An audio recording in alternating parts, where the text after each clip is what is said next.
বেতন বৃদ্ধির দাবিতে হিটকো ভবনের অভিযান। হিটকোর আন্ডারে কর্মরত কন্ট্রাকচুয়াল কর্মীদের নিউ টাউন হিটকো ভবনের সামনে প্রায় 4 থেকে 500 কর্মী জমায়েত করে তাদের অভিযোগ, দীর্ঘদিন ধরে তারা হিটকোর আন্ডারে কন্ট্রাকচুয়াল কর্মী হিসেবে নিয়োজিত ইকো পার্ক, বিশ্ব বাংলা গেট, এয়ারক্রাফট মিউজিয়াম, স্নেহদিয়া, স্বপ্নভর সহ হিটকোর বিভিন্ন বিনোদন পার্ক ও রেস্টুরেন্টে কর্মরত রয়েছেন, কিন্তু তাদের বেতন 10,000 টাকার মধ্যে, যা দিয়ে দুমূল্য বাজারের সংসার চালানোর দাবি 10 বছর 5 বছর বিভিন্ন কাজের অভিজ্ঞতা অনুযায়ী তাদের বেতন বৃদ্ধি করা হোক।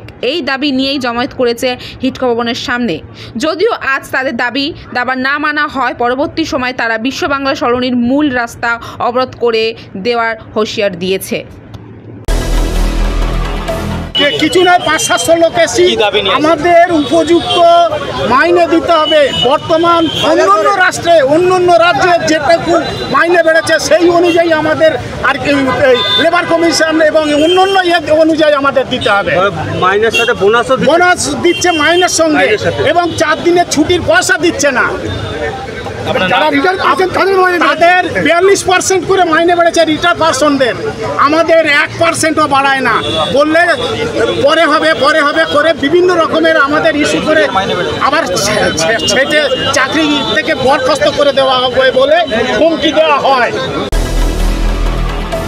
আমরা মাইনে পাই 9,700 টাকা। এই টাকা সংসার চলে যায়, আমাদের দেয়াল থেকে গেছে বলে ওই জন্য আমরা আমরা 7-8 বছর ধরে মাইনে একই মাইনে পাচ্ছি। কত টাকা দাবি করছেন মাইনে বাড়ানোর জন্য? কত টাকা বাড়ানো চাইছেন? মিনিমাম তো আমরা 7-8 হাজার টাকার দাবি বাড়ানোর দাবি।